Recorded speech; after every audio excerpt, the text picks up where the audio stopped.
you doing today? Amazing. How are you, Seychelle? Hi, Greg. Great. We just wrapped our partner gathering we do with our team every Tuesday, and they're just humming and moving and grooving and kicked right over to you guys. So I'm thrilled to be here. Awesome. I love it. We are so fortunate and thrilled that you're here as well. We got a lot of people. People are pretty excited to have you. So, well, we'll see how you guys feel after I'm done. How's that? They're not going to let me talk after you get done. Yeah. I'm super pumped. How's your market in Ohio? It's good. Inventory is tight. But the good news about that is if you get a listing, you get a paycheck. So, that's a good thing. Yeah. How That's about awesome. you? How about you? How's Dallas? I mean, and what market areas do you service? Yeah, so it's a great question. We service all of Dallas-Fort Worth. So that's basically like to Waco, down in Chip and Joanna territory. Like we're just north of them, then all the way up to the Oklahoma border, and then all the way to the east and west of Dallas-Fort Worth. And it's funny because like you guys, right, in Ohio, how big is Dublin? Like how big of a market is that? Where's my analytical? Ryan Reynolds. How big is it? How big is our metro area? Ryan Conway. Huge. You guys will know. Is it big? No, we're probably smaller than Austin. Columbus is probably the size of Austin, but when it was 3 years ago, that helps. Okay. That makes sense. So DFW is about 7.1 million in population. So we service that. And then we have an expansion location in Austin. So there's so much moving back and forth that it just made sense for us to add the expansion population down there too. But it's interesting because it wasn't really on purpose that we started expanding geographically here in DFW, but so much of our business is by referral that we would get that question of like, oh, well, I'm in Plano, but can you help my cousin in Fort Worth? Or can you help up in Denton? Or can you help down south? And so, starting, I joined Keller Williams in 2004. My mom, AKA Barb, because it sounds weird just to yell mom across the office, now across Zoom. But she actually joined on her birthday, which was 9/11/2001, was our first day in real estate and her first day with Keller Williams. And because so much of our business is by referral, we started strategically when we started hiring back in 2004, we started looking for people that could service all over the DFW Metroplex because we knew we would have that business moving back and forth. So that's been, I guess, now we would call it expansion, but it was really just necessity at that point that we needed to be able to cover and service a large geographic area. But it's served us well. It served us really well. Awesome. Hey, Ash and some other folks, if you guys can, I think it's courteous just to have your monitors on. You guys will hear me. You're going to hate me because I'm going to keep saying this. I love it. It helps me a ton because if you guys have questions, like this class it's called Dominate as a Hyperlocal Expert. And I've got like a full blown like course we're going to work through today, which is really great. But I'll tell you as an instructor, I do best with engagement and interaction, which some of you may love and some of you guys might find highly annoying. But it helps a lot, right? If you've got questions, my goal with this class and that we developed with Keller Williams International is my goal is that you walk away from this today feeling like your hour was well spent, feeling like you have things directly implementable into your business today. Because I know you guys are very busy and have a really respected office and you've got a bunch of amazing business people in your office. So I want you walking out going, man, I'm really glad that I came today and I can't wait, for the next class Greg brings to our group. So he's the reason why I'm here today. He's an awesome dude and someone I've known a long time and really respect. So I'm thrilled to get to bring this class to you guys. Oh, there you go, Ryan. Thank you for your numbers. Almost 1 million then. Just shy of 1 million for your population. That's great. So we'll talk about that a little bit. Do most agents specialize in niche areas or do you guys kind of cover the broader metro area then? Just out of curiosity, how do you guys work with your business on that? I think I would say broad. Would y'all thumbs up me if I said we kind of work the broad Central Ohio area, which is, let's see, totally Ash, love it. Okay, sorry. I'm very niche. You're niche? That's great. My car doesn't know how to go. More than 10 minutes. Actually, that's pushing it. Really? There you go. That's awesome. So the neighborhood, just so you guys... Yeah, go ahead. Seychelle, the only reason I say that, and you guys correct me if I'm wrong, but is just because inventory is so tight that it's tough to to just say, well, I work one area. Is that not a true statement? Is that a true statement, or what do you guys think? Allison? I work all over. I say I pretty much work the one area, but I Okay. use it as a selling point. Yeah. Everybody definitely has their anchor village or anchor town or Right. anchor neighborhood or city. I think I see everybody nodding their head to that. So I think I can say that much. Okay. Sure. Cool. That's awesome. Well, we'll cover then both in both a niche and a broad spectrum. So without further ado, I'm going to kick us off if that's good with you guys. Let's jump in. Please. So give me 1 second here. We're going to get this live. All right. This is such a fun class. I'm excited we get to do this one together. So when Meredith Maples, who just got promoted to the head of training for Keller Williams International, and I put this course together, we created the phrase, go hyperlocal to get more business, right? And to dominate as the hyperlocal expert. And when we say that, what do you guys think of when we talk about that topic? And I'll man the chat here a little bit too. But when we say dominate as the hyperlocal expert, what do you think of? I think of the niche stuff, like we were talking before, where you're really only focused in a small area, just have a hyper amount of focus on that little area, Mm-hmm. geographically small area. Okay. I think that's definitely one way for us to think about it. And I think what Meredith and I decided when we created this class is location's the first thing that I thought of when they said, can you talk about dominating as a hyperlocal expert? I said, sure.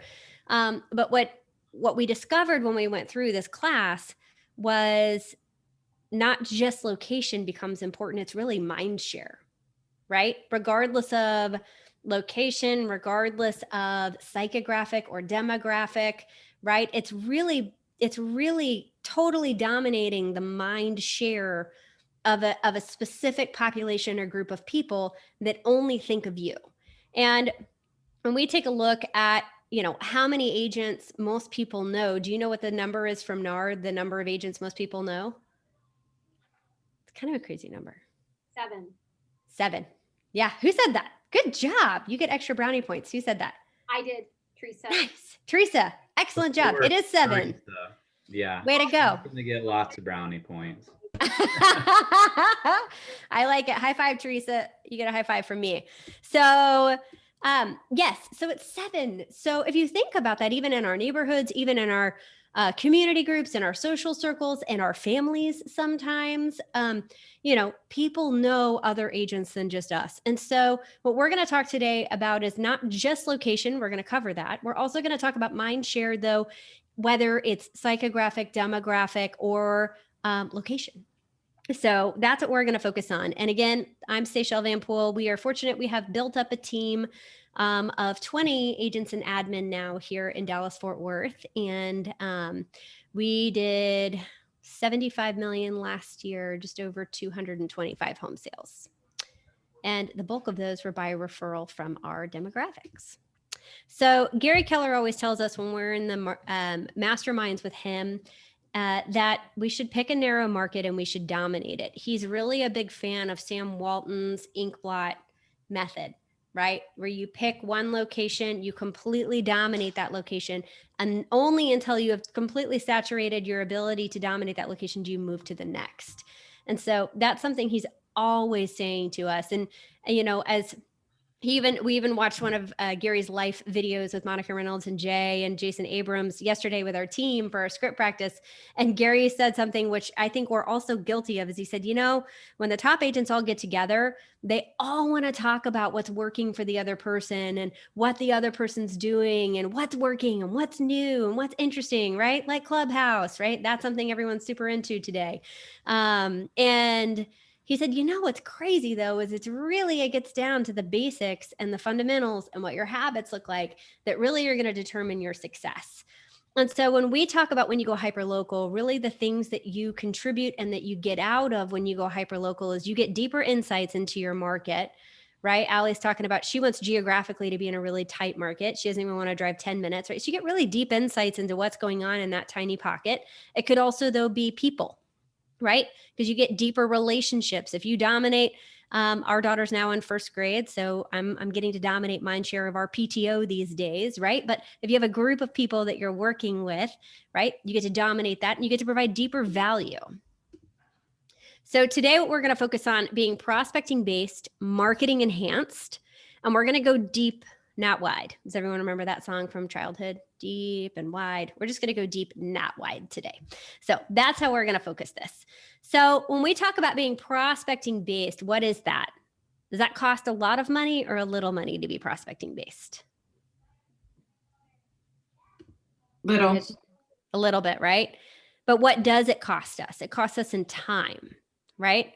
If we're prospecting based, how many hours a day do you guys see when they're like big prospectors? How many hours a day are those guys on the phones or out there door knocking or doing open houses or meeting people? How many hours a day do you see that?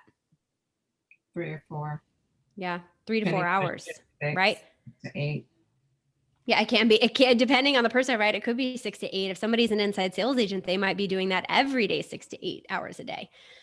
So when we look at being prospecting based, it's very time intensive. It costs less money, but it's very time intensive, right? But is it proactive or reactive? I think Lisa knows the answer to that, right? It's proactive, Proactive. right?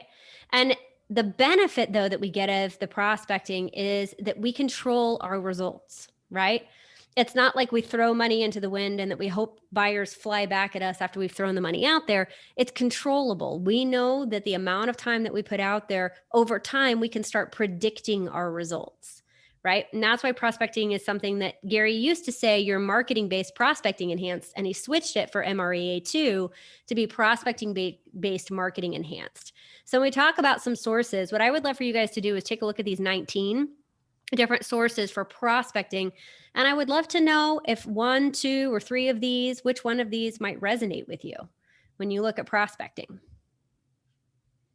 You can say them out loud or put them in the chat, but I'd love to know if any of these resonate with you on things you're doing or maybe things that are interesting for you that you want to add in 2021. Farming. Farming. Okay.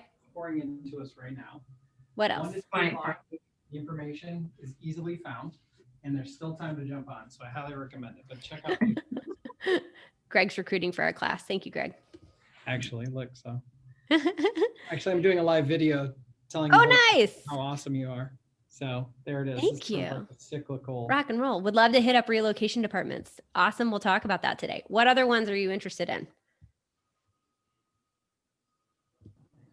Door to door. Door to door. Awesome. Local events. Okay. What else? Attorneys and that kind of small group. I didn't see it on here necessarily, but I guess those are allied resources. Allied resources and also maybe local corporations, right? Or local CEOs, like local vendors, local Yep. businesses. Okay. Booths at local events. Okay. And client parties. Client parties, COVID friendly client parties. Yep. We have, we just had to adapt our Pi Day. Does anyone do Pi Days or client events right now? How many of you guys do client events right now? Some of you. Okay. So we've done Pi Days now for 9 years. Our first one had 40 pies given out and we had like 1,200 past clients. And so I thought, man, this feels very low on turnout for our first client event to have that many past clients and that few actually take us up on it. But we committed to that event and stuck with it. And each year have grown it over the last 9 years. And last year with COVID, so we didn't actually get to see any of our clients in person because Dallas has kind of been a hotbed lately. We got to give away 750 desserts to our clients this last year and 37 referrals came out of it.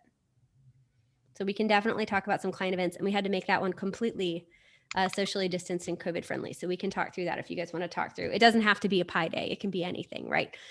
This is the KWCYA. If you're cold calling, make sure that you're being careful when you're cold calling, following the local rules and ordinances and paying attention to the do not call list. So I appreciate that. Thank you, Meredith, for your CYA. All right. So when we get into strategies on how this works, right? The key is every person counts. You have to focus your efforts. We're going to go deep, and then you're going to provide value in a hyper-local way.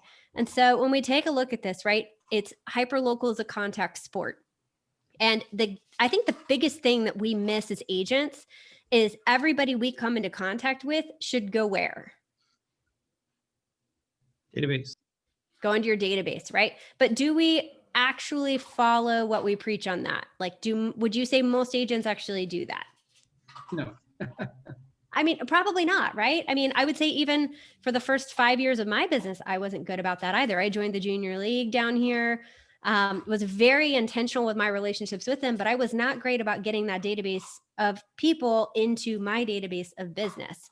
So my question for you guys is, if you're going to go through all of the energy and the effort to put any of these things into place, the biggest thing that you need to make sure that you're doing is capturing the contact information of the people you're coming into contact with and getting them into your database. Without that, your energy is 10% effective instead of becoming 90% effective. Does that make sense? Is that fair?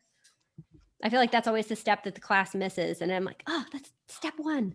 So we're going to make sure we get your contact information in there. The second is to build meaningful relationships. And the third is to connect, engage with the community. And something, you guys tell me what you think about this, but I remember when I was growing our business and still somewhere between 24 and 30% of our leads that close every year are handed by me directly. 84% of our business last year was actually handed from our team to our agents. So we're still very engaged in the lead generation efforts that we provide to our agents. And what I used to do is I would go to family reunion or I would go to mega camp and I would come back with like this Excel spreadsheet of like 19 things or 30 things that I felt like we needed to put into our business today. Does anyone ever feel like that? Like, man, it's intense and it's overwhelming and it's stressful. And so one thing I will say to you that Gary said to me a couple of years ago, it was 5 years ago, and it made so much sense.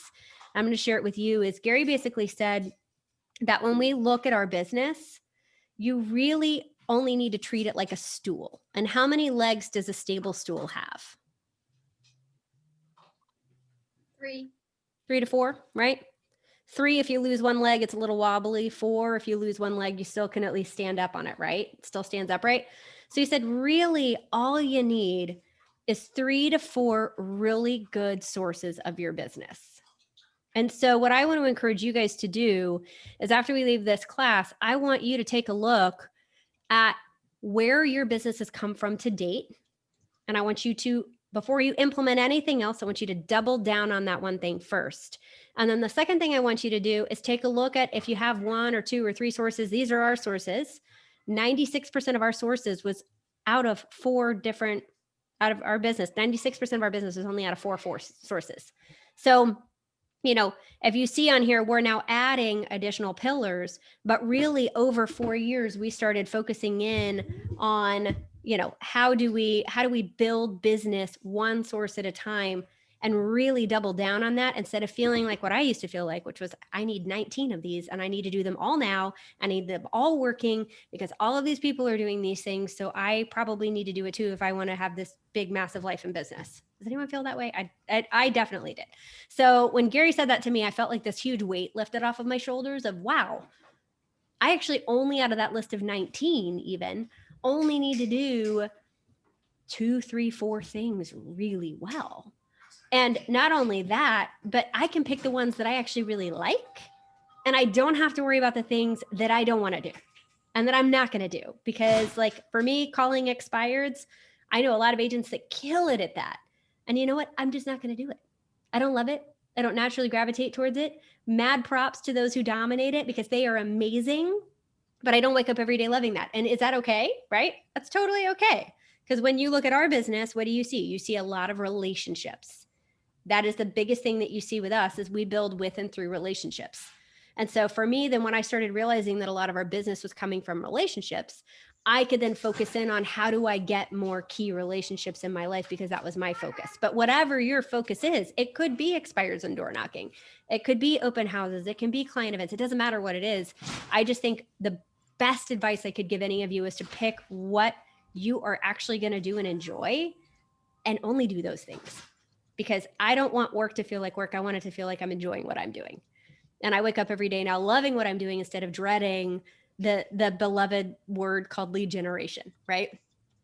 So Love it. here are some different efforts that we can do, right? When we talk about hyper local, we have different ways we can look at this. We have, Hey, Did you have a Seychelle, question, Greg? before you Yep. go on, yeah, I'm sorry. I did want to ask this because I'm pretty Yeah, yeah. confident everybody was looking at this last slide, if you don't mind. yep. If that, you have 1/4 of your business almost comes from local businesses. What do you mean by that? Because I think I'm going to that's tell something you about jumps that. out at me. Yeah, I'm going to tell you Okay. about it. And I'll actually deep dive into every one of these for you and share with you exactly Okay. what we do. Okay. When I looked at this originally, though, our main business was sphere of influence, past clients, and a very small percentage of agent to agent when I first really started dissecting it that way. And over the last 4 years, we've been very intentional about how I've gone after growing, not only to raise our sphere of influence and raise our past clients on referrals, but also then to raise our local businesses agent to agent. And then that 2% is growing. Those are our internet leads from Yelp. And like, obviously Google is interesting these days, but our online lead sources. And then the other one behind that is we just started a farm 6 months ago.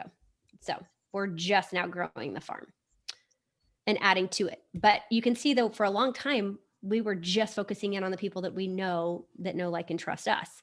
So when we talk about geographic, right? I heard door knocking from you guys. I heard local events and vendor sponsorships, holding open houses, joining local clubs and organizations, facilitating seminars. This is a great opportunity right now to be doing Zoom seminars. That's something that we did a lot of this last year, and that actually drove a lot of our top pipeline in was home buyer, seller, and investor and design seminars.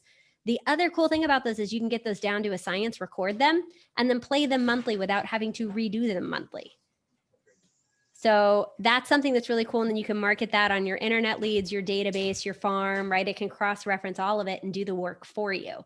So that's something interesting too, that you can do on the seminar front that we really, we've been using Zoom for our team for 5 years, but up until last March, when we would ask a client to do a Zoom meeting with us, they would look at us like we had a third eyeball and be like, what are you talking about? We were like, it's this really cool platform. You should use it, right? And they were like, what are you talking about? Now it's so exciting. The whole world has joined us on Zoom and we get to actually record things and you can replay them and leverage your time that way, which I think is really amazing. So Greg, if you want, I'd be happy to share our decks for you. I can email those. They're huge decks, but I can email them. We designed them in Canva. You can design them in Command as well in designs, but I'll be happy to share with you our decks for both our buyer, seller, and design workshops. We're redoing our investor one right now.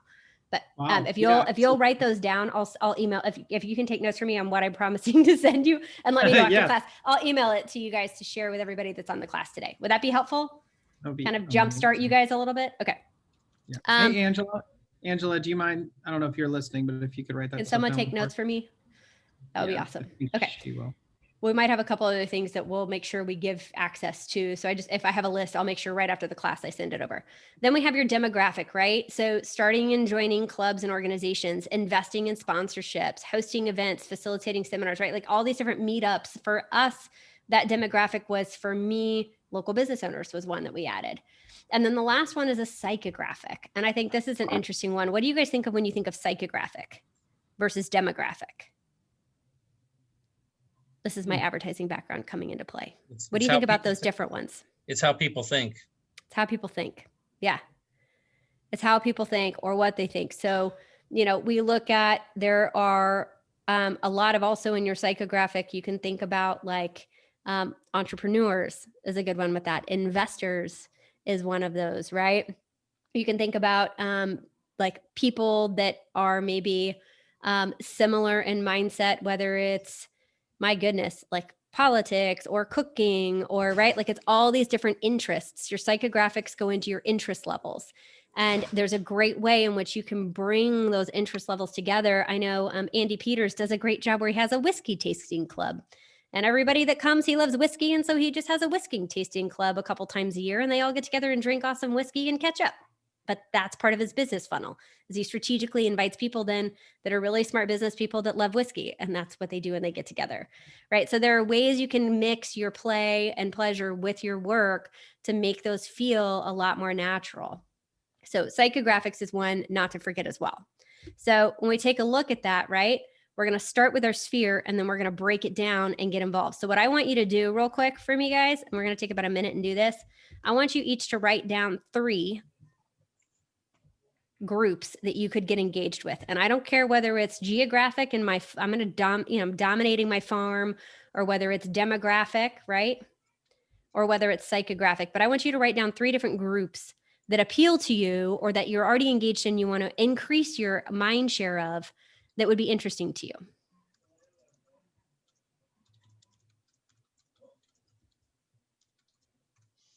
I mean, I think about demographic like millennials, downsizing seniors, relocating, right? Those are kind of a demographic.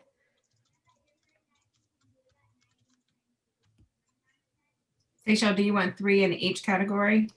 If you want to be an overachiever, totally. But if you just give me 1 in each, that's cool too. Okay. And I want to hear, put it in the chat or say it out loud when you've got some.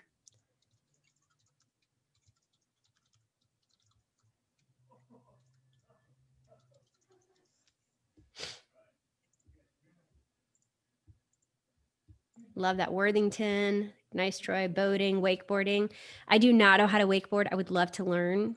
We just bought a place up near Lime Lake, up near Traverse City in Michigan. And I hear that I have to learn how to like wakeboard. And so that would be really I'll bring fun to the learn. boat, if you provide the room. How about There that? you go. I could do that. I could totally do that. Hockey, love that. Start a golf league. PTO, totally. Fitness, Worthington. What is Worthington? Is that an area? Okay, just making sure. Get to chamber events. That's awesome. One for me is we have one child, right? That's our daughter, and she just started school. So I knew that, our social life pre-child was very different than post-child, and especially school age. So, getting involved in the schools and really having to double down on that parent group to work to, meet other parents and to get to know the teachers and the faculty in the school. That's a big one too. Love that. Empty nesters, high school alumni association. That's awesome. Start a running club, book club, organize your house. Totally. Teresa's going to start a Marie Kondo club for organizing and downsizing. I love that. Nursing homes. Right. So you guys are thinking these things through, right? There's so many, everyone has different lists too, right? None of these are exactly the same. Everybody's got different interests and lists, right? Equity book club. I love that.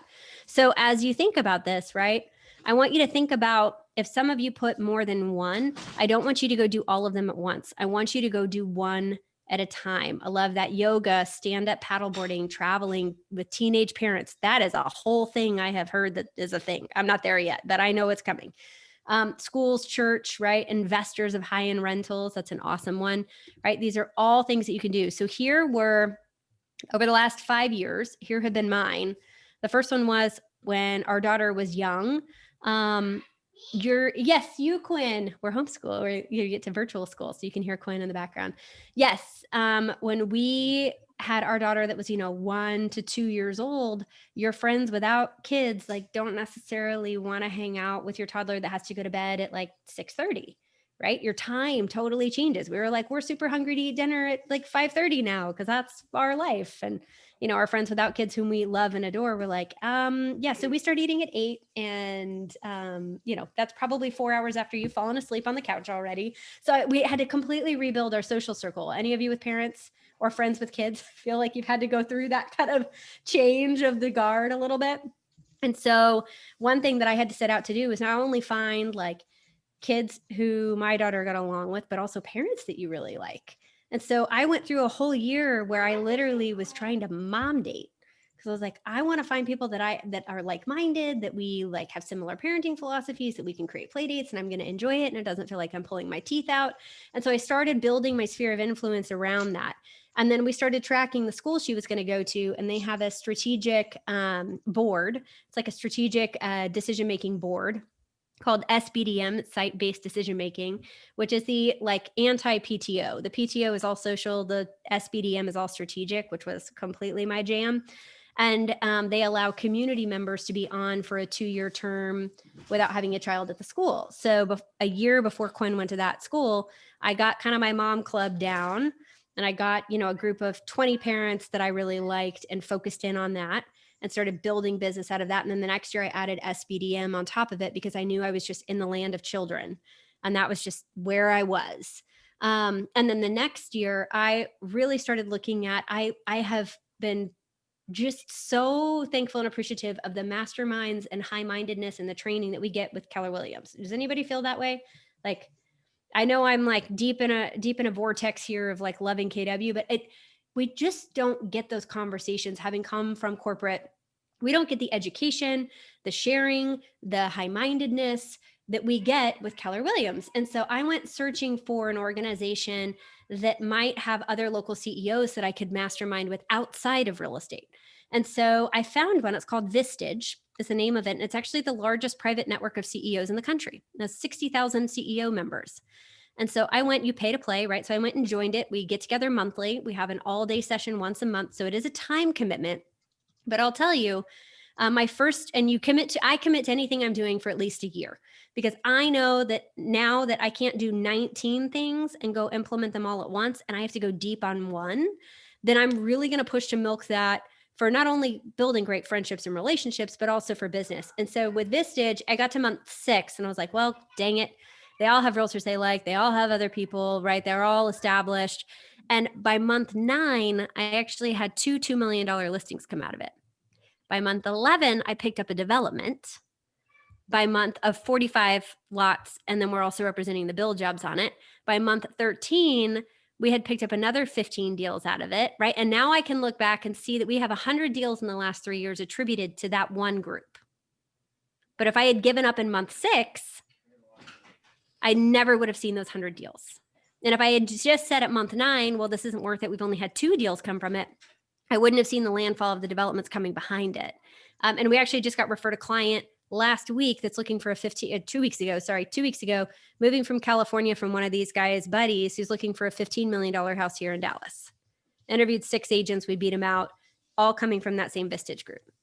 So that's where, Greg was asking about the business side. We started adding them into all of our database stuff. We started giving them our 36 touches, inviting them to our events. I started strategically calling them outside of our group once a month to catch up with them, right? I treat it like a database and quarterly call them and check in on them, but started really focusing in on that. And we've had 100 deals attributed to that in the last 3 years. Now that all of a sudden starts to make sense, right? So then from there, we moved to going back to the mom dating side. I also realized that there are a lot of moms that maybe I don't get to have the same conversations that I get to have on the business side. And I missed that. And so there was a group of us. It actually started as a kind of a prank and then actually became something really amazing and awesome out of it. But there was a group of us that were in Gary's group. It's Diane Griffin, Wendy Papazan, myself, Via Williams, Tiffany Fikes out of Nashville, and Carissa Acker out of Denton in my own market. And we all started kind of looking around and realizing that men naturally play on sports teams together. Like, how many of you guys played sports growing up that are guys? A lot of you. So one thing that you do really well is you create an echo chamber for each other. That's really phenomenal. And it's something that you do naturally. And like, we would be sitting in Gary's room, and I think Greg could attest to this as well. We'd sit in Gary's room and Tim Heil would say something and Ben Kenny behind him would be like, that's an awesome idea. You should do that. And then Ben would say something, and then you would have, like Mike Mendoza, or you'd have Greg or somebody else be like, oh, that's great. We should do that. And all of a sudden, like that one idea, now you have 3 or 4 other people echoing it, saying it's a really good idea. So now that several people have said it, it must be an amazing idea. And we found that women in the same room, not only were there fewer of us, but, of a room of 100, we counted 20 of us as females. But not only that, the majority of females naturally, when there's like a microphone up or an opportunity, a lot of us will actually step back and say, no, it's okay. You go ahead. Does any females feel that way? I don't know. As society, we do that. It's part of our nurturing nature. And so we kind of created this idea around that we need to take a lesson from the men in the room, and we need to start creating amplification for each other. We need more women in leadership positions. We need more women being able to have opportunity. We need more women in the top 100 in the country. We need more women seeing examples up on stage. Like, guys, last year at Family Reunion was the first time there was an all-female panel up on main stage at Family Reunion. First time ever. Like, that's what I'm talking about. And so we realized that we needed to create an environment that could support females. Now, I know all the guys in the call are like, okay, this is great. way to go, Seychelle. High five for you. But it's interesting. And so that was a group that we created to create like-mindedness around, right? And created like a whole group around that. And so now we do retreats and we've had Zoom support and all these amazing things that now we want to take to the business world, right? For women to be able to feel like their voices are heard and amplified and that they can live their best life by living a big life and a big business, right? So then that created opportunity where we've had 24 deals come from that in the last 2 years, which then created the opportunity then for 4 of us to create with Keller Williams, the Empire Building podcast, which has been last year's edition. Do you see how it's like layering one thing at a time? And so then Empire Building is the sister podcast to Think Like a CEO. And we put out almost 1,000 minutes of content for business owners and empire builders last year. And it's not female specific, it's agnostic. It just happens to be 4 female hosts, but it's really our focus is go out and build not just a big business, but an even bigger life. And how as an entrepreneur do you do that? And so all of these things are driving different strategic parts of our business and deepening relationships and adding basically legs now to the stool now that we have our ones down. Does that make sense? Do you guys have any questions around this?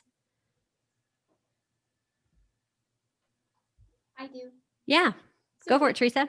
Is Vistage and Amplify, like, are those national things that we could join as well? Yes, Or is that- you could look up, I didn't look up before our class, but you could probably look up Vistage, Ohio or Vistage Dublin, right? And like for us, it's DFW. We have there's, I think 16 chapters in DFW of different CEOs.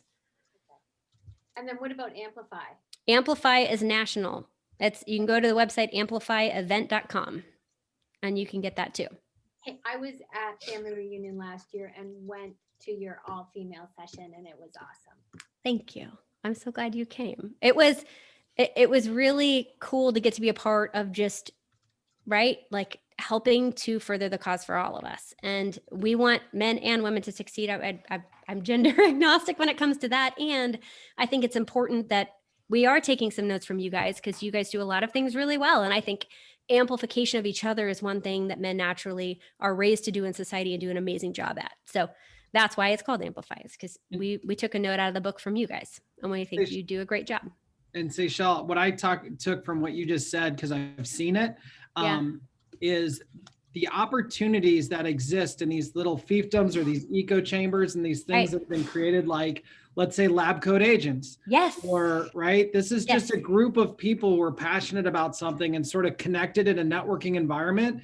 And they worked on something that grew into something else, that grew into something else, that's now selling swag, that now has monetized their efforts. It's fascinating to watch that start to happen. Yeah. But I can tell you firsthand that these folks are just normal folks, everyone on this call, that have made a decision to start that like what you're talking about. I've never been able to articulate it. I've watched it happen, but I didn't understand it until you just described how this all came to fruition. And I think the other thing thank you for saying that, Greg. I think that's so true, right? And Nick Baldwin and Tristan have done a really good job with lab coat agents. I mean, there were how many bajillion Facebook groups for real estate agents, but they decided to go create one and have put the time and the energy in to moderate that group. Yeah. And they're now last time I checked, over 25,000 real estate agents in that group. I imagine that's doing really good things for their business. Right.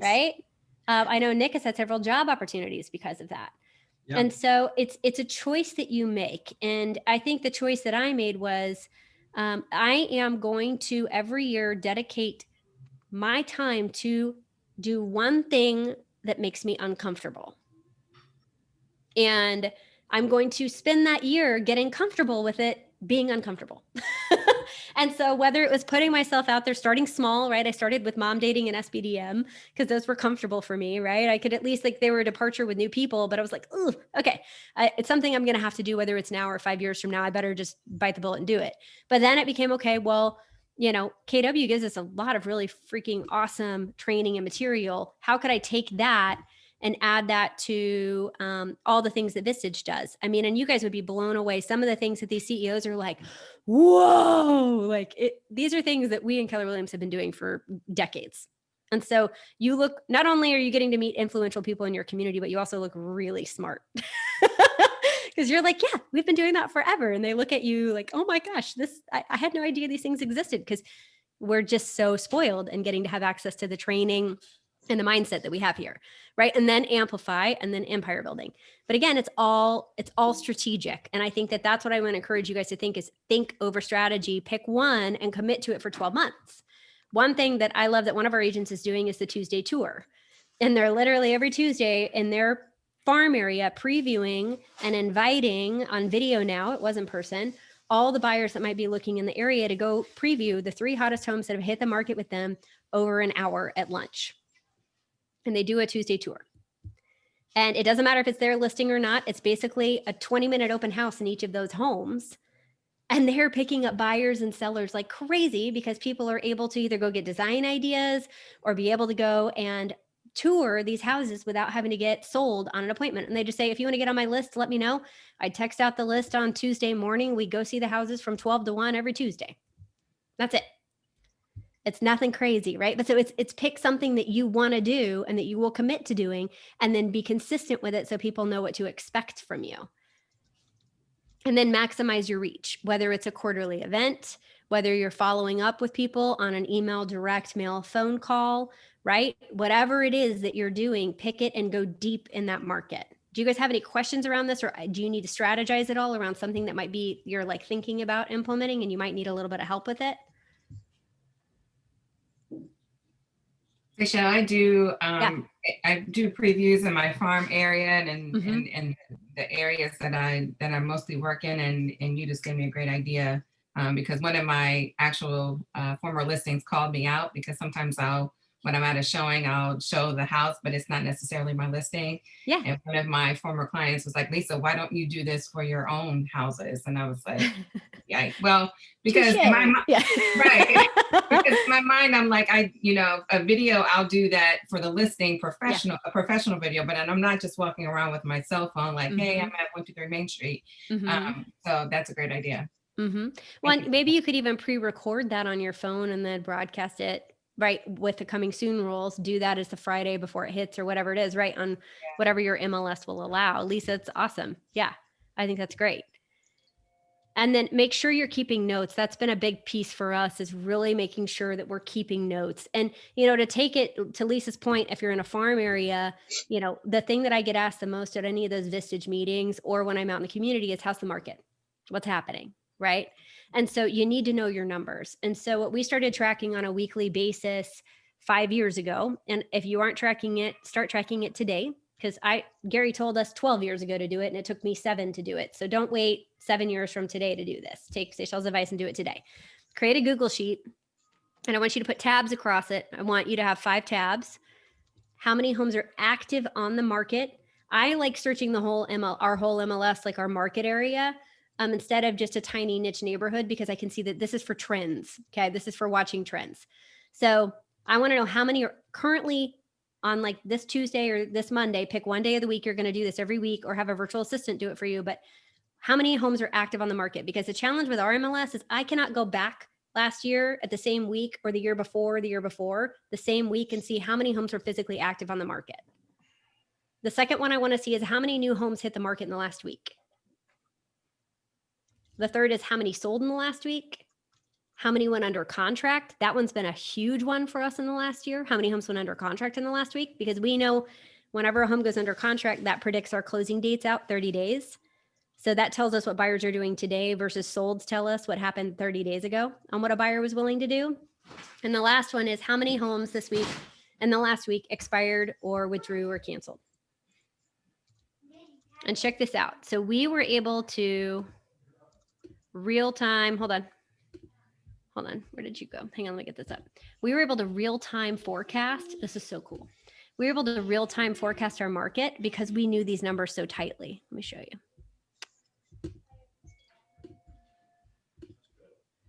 So because we track these weekly, and our presentations we were having even like local agents hopping onto our home seller seminars, because weekly we were able to predict where our market was going. And so we were able to see that huge spike of under contracts in May. Most of the agents didn't feel that until June and July. And we were watching it in April, seeing those under contract numbers look at April to May. Look at that. That is insane. Look at the number of homes that went under contract. right? And so we were watching those numbers and we were able to call every seller that we had in our repertoire and use it on every direct mail piece going, guys, look at these under contract numbers. Nobody else is tracking them. And so we were able to go back and say, we went from a 24% deficit. At that point, we were up 40%. We had an 80% swing in the number of contracts that were being written year over year between April and May.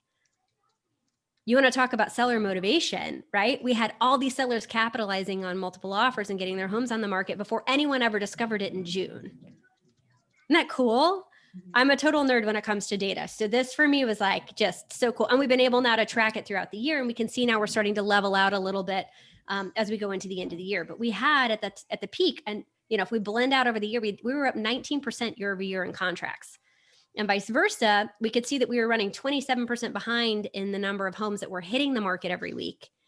And we could see that for the year, we still were lagging over the entire year at 9.1% compared to the year before in the number of homes that were hitting the market.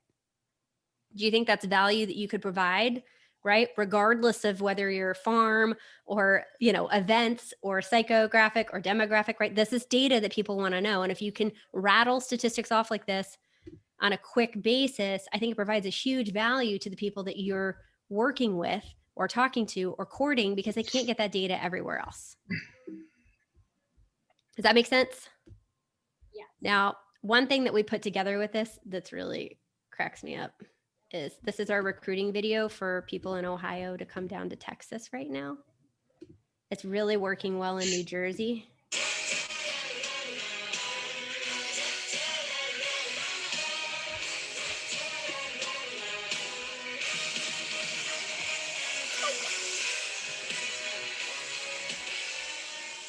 And then we add our stats to it, right? We add our market stats to it. But how could you have some fun, right? And play with it from your relocation. Somebody mentioned relocation on here earlier, right? Like if you now have your statistics and you're providing deep hyper local statistics, how can you use that then to parlay into your marketing to drive people here? So then we put the 2 or 3 slide deck behind that when we run our ads, talking about what the market looks like and whether we're playing to a buyer or seller to attract people into our funnel. Does that make sense on how we're doing that? Also, that just looks really cool. Do you guys swim in water like that? That just looks so cold. Whew. No. Okay, good. Contrary to everyone's belief in Texas, we do not go jumping into ice water and swim around. You guys really the whole lake situation in the Midwest is incredible to me. Like we have mud bottom lakes here in Texas. They're not beautiful. We just have no game compared to y'all. I mean, Midwest wins. You guys win, hands down. Hey, Seychelle, can I ask a question going back to your farming? Please.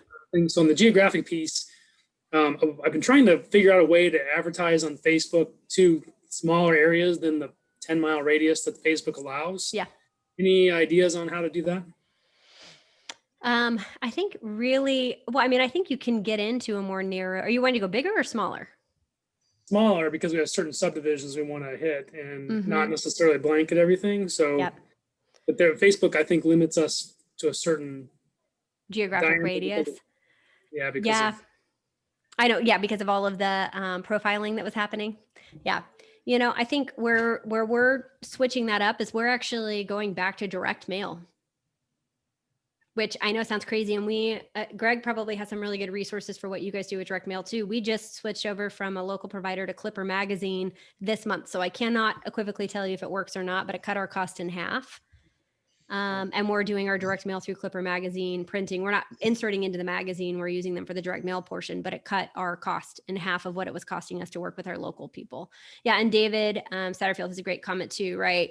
Like Command has some awesome things that you can do with that too, from inbound and outbound demographic trends and the referrals. Yeah. Do you want me to pull that up and share that, David, or do you want to share your screen here? I think I can pull that up. It's really cool because it tells you who to target for who's moving to your area. I'll pull it up. We use it for when we're targeting relocation companies. It's a stat that, they have their ERC, demographics that they use, but, and the regional chamber is another great one. The regional business chamber is another great one to use if you don't go through Command, but it's super cool because it's tracking through Kelly where the referrals are coming from and going on like a daily basis. It's really neat. Okay. I'm trying to get into Command right now. As soon as it does, I'll pull it up. David, do you want to share really quick? Can you share your screen, or can we allow him to? Do y'all know how to pull this? It's really cool. Let's just take 2 seconds and show you. Because if you're working relocations, it's really neat. So Hey guys, David, can you show see my him. screen, okay? Yeah, show him There you go. in referrals. Like click fresh on referrals and show him Yeah, just this so. is, Okay. this is actually one thing I've been teaching. I'm the tech trainer here in Dublin. Oh, good. And one of the things that I've been teaching specifically when we go Yeah. through referrals, which is outstanding, especially with family reunion coming up. This is a big thing Totally. from Mega Camp too. But referrals, I'm in command right now. Referrals is your fifth little navigation applet over here. When I click on that, it'll bring you into the referrals dashboard.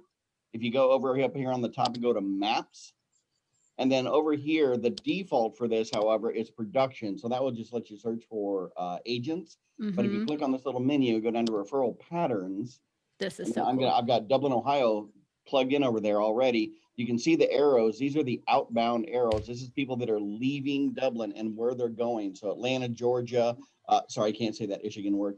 Florida, Georgia, Florida. So it looks like, some of these are snowbird migration patterns. just Yeah. like going to Seychelles. Florida. But the great Mhm. thing is over here, this is where people are going to. So you were talking about what, 19-20% of your business was Mhm. referral business. Mhm. And so this is your sent and your received, basically your inbound and your outbound lanes. This is where everybody is coming to Dublin, Ohio from. So again, if you look over there, Richardson, Dallas. Texas, Florida, et Yeah. cetera. So if I am not an agent, but I will be working on that this year. This would be where I would be looking at setting up referrals and where I tell people they should be targeting, because this is where the majority of your inbound and outbound traffic is going. One, what's cool is so like Richardson and Dallas are both my market. Like those, so what, 2 out of your top 10 are markets that I serve, right?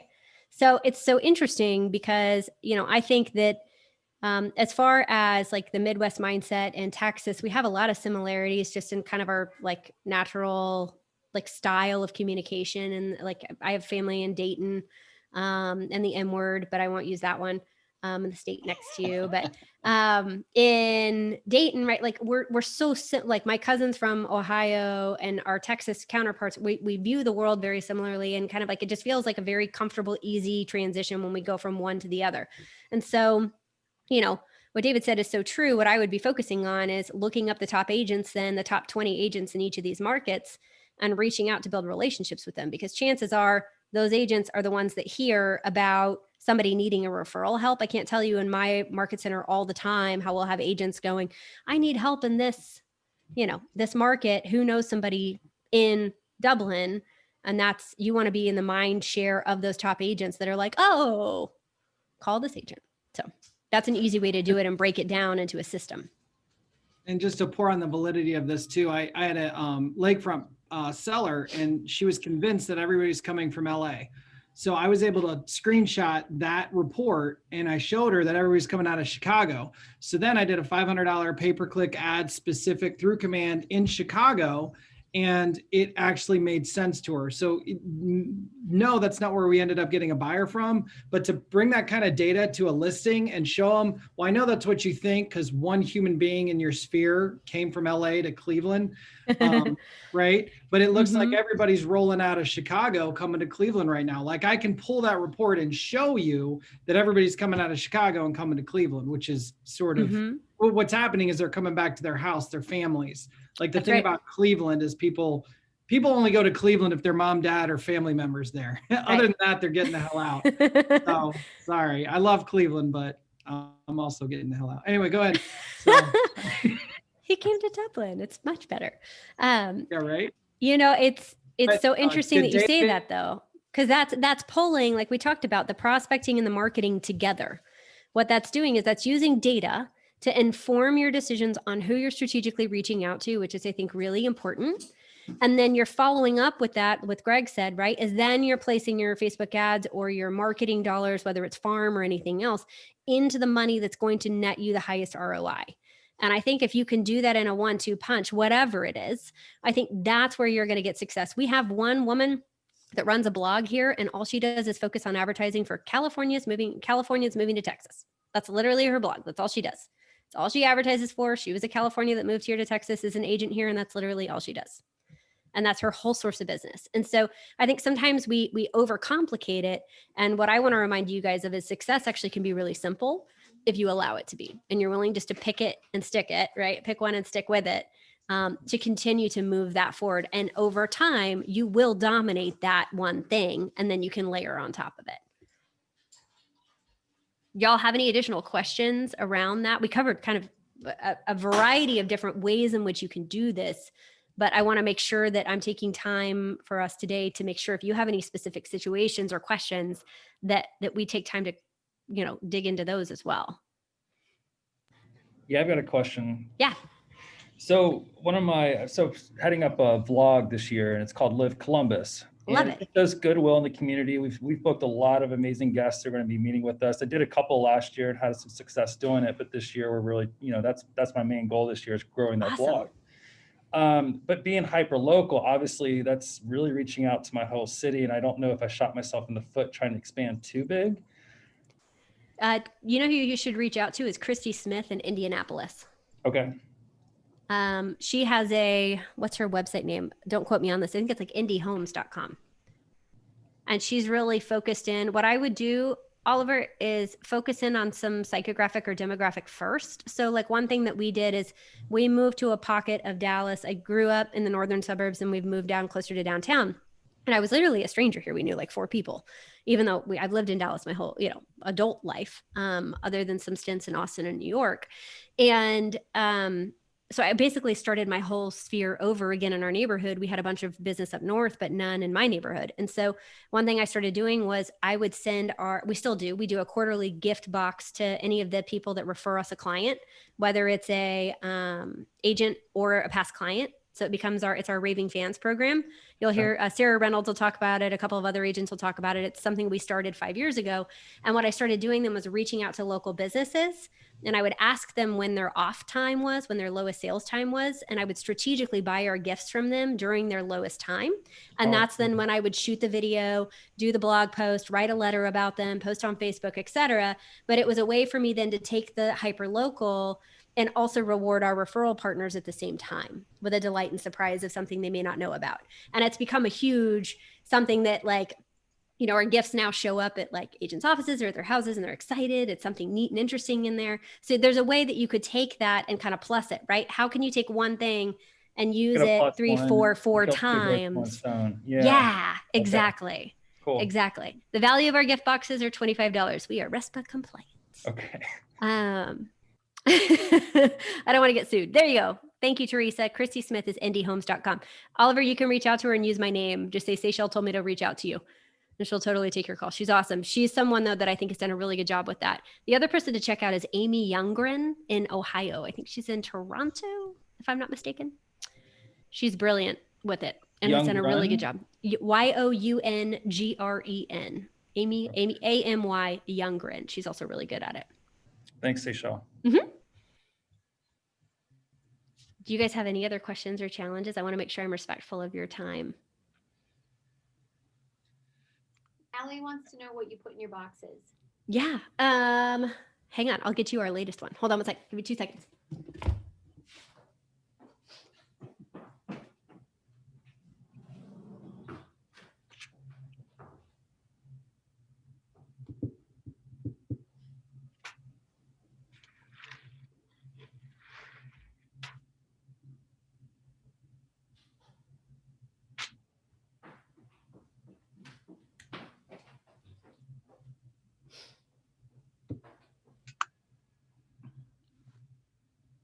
Looks like my daughter stole one of our things. So the goal of it is it's 4 gifts throughout a year. You basically get a year subscription. And the goal of it is we cannot tie it to a closing, right? We can only tie it to behavior. So whether the deal closes or not is irrelevant. It's more about the rewarding of the behavior. Because my mindset was, if I could take an action from somebody that already knows, likes, and trusts me, and instead of thinking of me once ever, I could have them think of me once or twice a year, right? What would that do to our business? And that took our referrals from, being 10% of our business to 24% of our business last year. And it was just the same people, which was crazy to me. And so we started off, there were 63 people in our referral program. And last year, I think we had 225. So it grows. You got to be prepared. It will grow. But you can start it small, which I love, and then it scales. So let me see. So this is our last one we did. and it's kind of a throw slash Turkish bath towel. So you can see it's like cotton, has a little fringe on the bottom. It can be used as like a little throw or at the beach for summer as we come into warmer weather. But we bought these from a little local store, right? And then shipped these out and had our logo embroidered on them. We've done pillows, we've done holiday wreaths, we've done candles, we've done, I try to think about it of like, what's something somebody might enjoy, or like we've sent out homemade truffles and macaroons and just something different and interesting. We're sending out succulents, like really cool, like little custom made succulent arrangements from one of our local florists that has like this really cool, like broken glass. What would you call it? It's not mulch, but you know what I mean? Like the packing in it that's glued down in there. That'll be a really pretty arrangement for summer. But so it's fun because I get to go shopping for really cool things. And we get to build relationships, which is the more important part. So it doesn't matter what it is. I mean, honestly, it could be a Starbucks card. It really doesn't matter. It's just the fact that you create something and replicate it and it becomes predictable. If you can do that, that's where you're going to see the success and the growth. And just to kind of follow up question with it, you send that people who refer you business just for the year. After the year, if they don't refer you someone else, it drops off. That's right. And we let them know at the beginning, we have a letter saying, thank you so much for thinking of us. We hope that whenever you hear of anybody looking for help in real estate, you'll think, continue to think of us. As a thank you to you, you get a 1-year membership to our Raving Fans program. And then at the third quarter, we send oh no, you're about to drop off. Quick, hurry, think of someone. And then on the fourth one, we say, oh no, it's your last box. But don't worry, if you think of someone in the next year, you'll get another year's worth of subscription. That is cool. Can you send out some of those notes so we had an example of what you wrote in them? Yes. Who's taking notes for me? Yes, I will send it to you. Okay, thank you. Let me know and I'll send it. Yeah, be happy to. Thank you. Yeah, and then we found just a local person to help us, and we have like little white boxes, and then we had just little red labels with our logo on it that puts on the outside because I wanted people noticing it when it came to the office. So that's the other thing, is try to get your branding on the outside of it. Sorry, Greg. Oh yeah, no. And one of the questions I always get too is, or one of the, I don't know what it's called, like an objection question that I get. Yeah, but Greg, you have so much success or whatever, then, that's expensive. I'm just getting started. I'm only going to I can't spend that much money. And I want you guys to think about the dollar store. I want you to think about things of value. Yes. Auction sites, right? You can go on auction sites and get 500 ice cream scoops. I don't know why there's 500 ice cream scoops on these auction sites, but there are. And you could there's creative ways to get lots of items, and you just have to be creative and think about that item and find a way to buy in bulk. I mean, that's what Costco's for, right? Find a way to break it down per item and then apply it to some fun, memorable thing. But it could be like a nail care kit. I mean, I'll be honest, my expansion team leader down in Cincinnati, she did these, they're called pop buys, and she dropped off these little, it's a nail care kit or whatever. And I was looking, I was like, well, can I have it? And so I still have it to this day. Nails now. This is ridiculous. Those jar openers, like the little rubber. Yes, amen. I still have one from a realtor in Florida from like 5 years ago, and I love it. Yes. And it's ridiculous. It's a ridiculous, I'm sure it was like 50 cents to create or $1. But even if you think about at a 25, like we try to get it $25 shipped, prepped, everything, like all in. And so if you think about, you started that with 50 people for your first year, once a quarter, that's $1,250 a quarter. So if you divided that then into a monthly thing, right, you're looking at $416 of an investment a quarter for a Raving Fan type program. That actually isn't as scary when you break it down. So, but it doesn't have to be that. You can do I think Popeyes are a great one. And they're very easy. But again, it's just plan it out, set it and let it go. Do not try to get cute and reinvent the wheel. Like just pick one thing and go with it.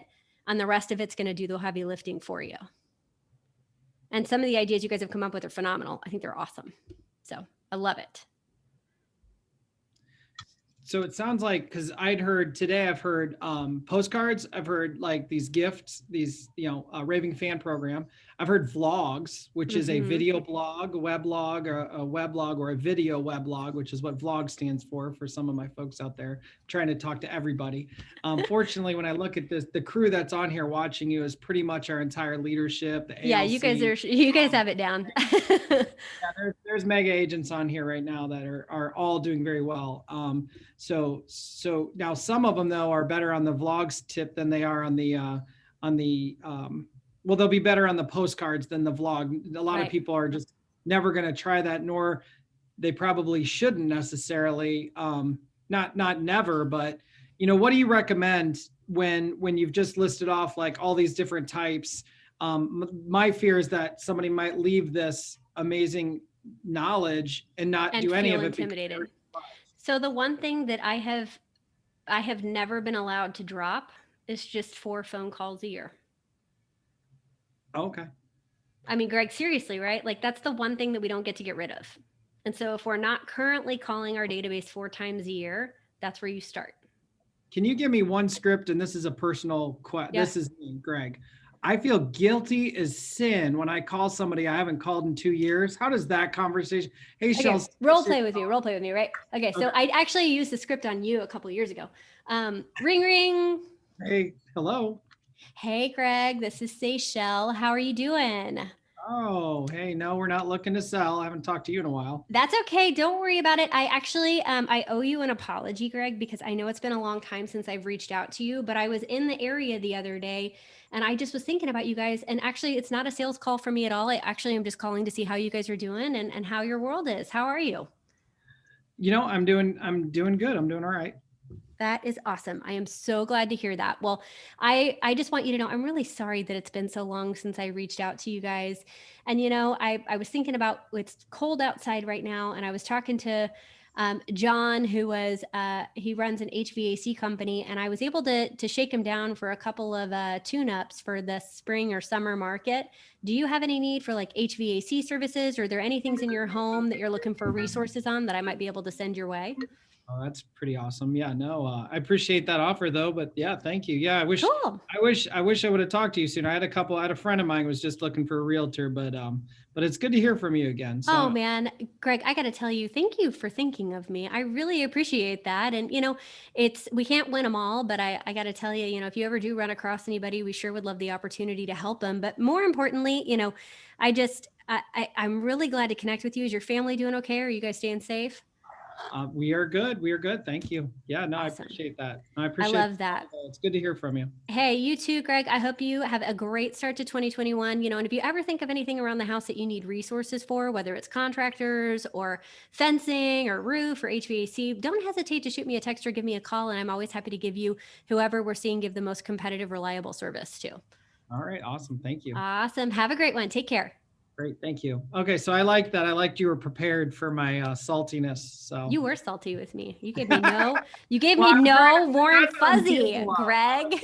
I'm fearful of people giving you a tough role play. You're the best of the best. So you get a tough one. But it's right. It's on us to call our database. And so if we haven't called them, I always just like to start off with like, I am so sorry I haven't reached out to you. Like I was thinking about you this last week, and I can't let time go more without just giving you a call to see how you're doing. That to me is a very unassuming script. And then I think you need to have an item of value in your back pocket that you can give, whether it's a discount for a service or an upcoming event they may not have known of.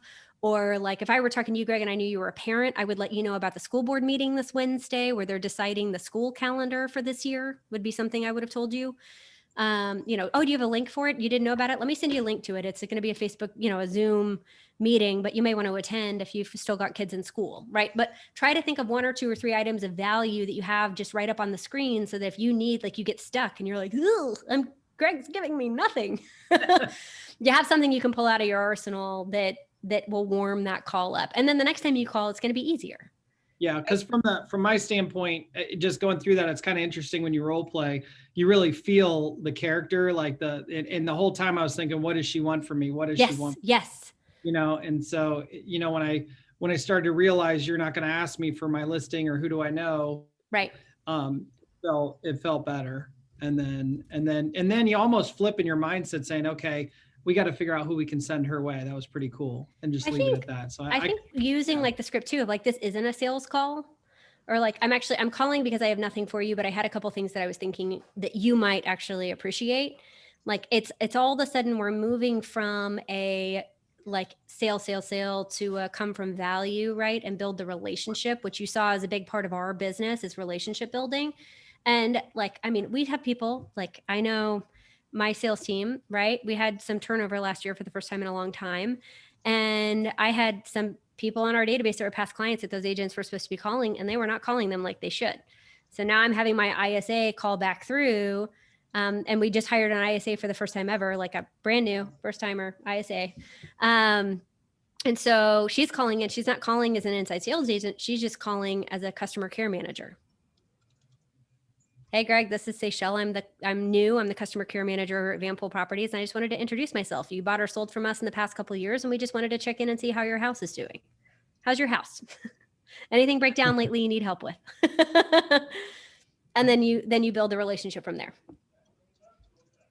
All right, cool. Lisa Evelyn has a question. After not calling for years, calling 4 times thereafter seems excessive. What's the next call? So the next call, the first thing I'm going to say to you, Greg, is last time you and I talked, Greg, I asked you if you needed an HVAC person. I make notes in my CRM, so I know that. And you told me you didn't. I'm just hoping between the last time we talked and today, your HVAC didn't break down. Is your heater still working? Nope, Seychelle, my heater still works. Good. I'm glad to hear that. Well, the reason why I'm calling you is I'm doing something out of my comfort zone, Greg, in which is I'm holding my first client event. And I'm really excited about it. And I know it's been a while since I've seen you in person, but I would really love it if you guys might consider attending. We're going to do a snow cone and shred event this summer. And you can bring all of the junk in your house that you've been cleaning out, because I know you're Marie Kondoing your house right now, probably like everybody else, and cleaning out all your stuff. And you can come, and I'm running a shredding truck, and you can come and shred all your stuff that you're trying to get rid of that you don't have time to. And we'll give you a nice cold snow cone too. That's awesome. Would you put that on your calendar? Yes, but I've been a realtor since 2004, so you're pretty much in trouble with the amount of shredding I'm going to bring to you. So. I can't wait to shred all of your files over 7 years. It's going to be so exciting for me. It's going to be great. But like then you could add an event, right? And I don't do 4 events a year. Just add 1 in the next year. If you've never done an event, pick 1. For us, it was pies, because I liked the idea of sending something with my name on it into a client gathering of other people. So I was like, I want my name all over your dessert that you're taking, that you're going to get credit for, but my name is all over it, right? So that for me was totally strategic of like, I'm going to do that. And then the next thing we added was family portraits in the spring. And right now we're doing portraits on the porch instead of portraits in the park this year. But again, it started with 25 families getting their portraits done. And now we did 161 last year. Do you have a link for that, or that? Because I saw that. That's so unbelievably genius. The pictures on the porch. I think I've got a write up. I don't have the porch yet because we're doing the porch for the first time this year. We had to cancel last year because our event, I think, was April 16th. Yeah.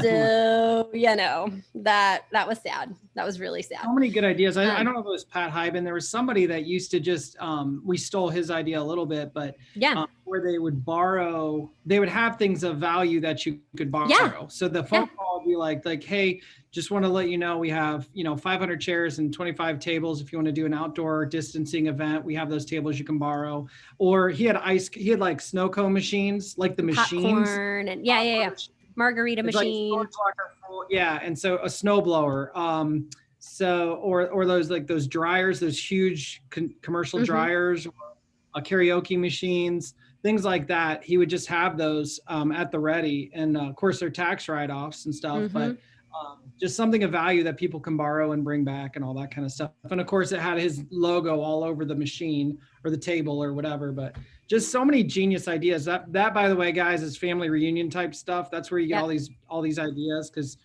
you could just go on for days. And the concept is implementing just one of these ideas. It's not trying to do all of them. It's just figure out which one's for you and do it. That's the key. Is when I started giving myself permission to just add 1 a year, even just 1 event a year, not even 4 events a year, I was like, okay, I can stomach the idea of doing 1 event really well. I can stomach the idea of making 1 phone call to my database this year. Like when you start breaking it down to just 1, like all of a sudden that like all becomes easier. So if you guys have not already registered for family reunion, I would highly suggest you do it also, because it's like under $100 to attend, when normally it's like easily $2,000 a person between travel and food and registration and all that. So if you haven't registered, make sure you put that on your hype calendar. video and I saw Seychelle all over it, so it's gonna get. I don't know what you're talking about. I do not know what you're talking about. I saw that. But yeah, so please, I'm going to put my contact info back up on the screen for you guys. I'm going to put it in the chat too. But if there's ever anything we can do to help you, I mean, that's the beauty of this company, right? It's all about paying it forward. It's all about helping each other. Here's my cell and email, and I'm going to put it up on the screen for you too. That's for a hot awesome. Second here. Thank you. Yeah, well, it's how we all grow together. I mean, all of our best ideas are just the ones that are stolen from somebody else. Right? Can you share your blog? How do we follow that, or how do we get on there? Could you throw that on there too? Which one? Well, whichever one you want us to follow, but the Empire Builder, I think, is the. Yeah. So we don't, I think, have a channel for it, but the podcast to go and download. Yeah, the podcast to go download is empirebuilding.com or Empire Building, wherever you get your podcasts. Empire Building. Okay. Empire Building. I like that flex. You're like, which one? Yeah. How many? No, I don't do multiple podcasts. I wasn't sure if you were talking about Instagram or the podcast, but yeah, it's been really amazing. I'm learning a lot and growing a lot from it. But on the podcast, it's Sarah Reynolds, whose team just did over 1,000 units. They grew by 40% last year during COVID. They went from 600 to 400 sales, or 600 to 1,000 sales last year. Nice. And Via Williams, who runs all of Ben Kenny's companies, Wendy Papazan, obviously Jay Papazan's wife in Austin, and then us. So nice. It's a really cool group, because we all have very different perspectives and opinions on how things are done. So you get a bunch of different people weighing in, which is really cool. And guys, the best thing that I've heard this year too, I don't know, it could have been just recycled information, but I still love it. And I said it in today's our office meeting, was I think Jeff Glover brought it up, and he said, look, you got 5 days, about 5 days a week, get one one podcast a day during your work week, time block about 30 minutes or so, and just follow, 5. And so Empire Builders would be mind blowing. You throw in, a couple more, and the amount of knowledge and growth that you'll have just by doing that, I can't even imagine. When I think about something that Jeff is really good at is a lot of his podcasts are so tactical too. Like I can listen to one of those and I've got direct implementable things. Ours is a lot of how do you build a big business, but also keep a big life and keep a sense of yourself in the process on that. And his gets real tactical. So one goes real big and one goes real small, which I think is really good, because his are always just super implement. And then think like a CEO is a really good one too. Awesome. Yeah, that Gary guy's doing that one, right? He's doing okay. Yeah, he's all right. He might know a couple of things worth hearing. I don't know. He's a pretty awesome dude. I know what I'm picking on. I'm picking on, and that's maybe what I'm just going to pound in over and over. And I do it to everyone, is just being learning based. Everybody thinks they know everything. Everybody I meet, they always know everything. And it's we just all don't know anything is the craziest part about it. We don't know anything. And so you guys are all on here because you're all learning based, and you guys will continue to succeed and outpace the market because you took the time to stay learning based. And just, I guess I'm imploring everyone to keep doing that. I wish more people were on here, growing themselves, but again, they know everything. So Lisa, a wise one knows that they know nothing at all. That's right. Lisa Eaton. Thank you, Lisa. The older I get, the more I realize I literally know so little. It's such a humbling journey. Right? Everything I thought I knew, I'm actually not that big of an expert at. But you guys, I am really thankful that I got to spend time with you all today. And I know you guys are doing great things in Dublin, and you're growing, and it's really exciting to get to be on the journey with you. And I know that 2021, it's going to hold awesome things for you. So if I can ever help in any way, or there is ever anything that we can do to assist you guys, what do I owe you? Who took notes on what I owe you? And I will send it to you. I know I owe you the seminars. What else do I owe you? Notes on gifts, the notes that you write in the gifts. Okay. I'll just send you anything we have on our raving fans. Okay.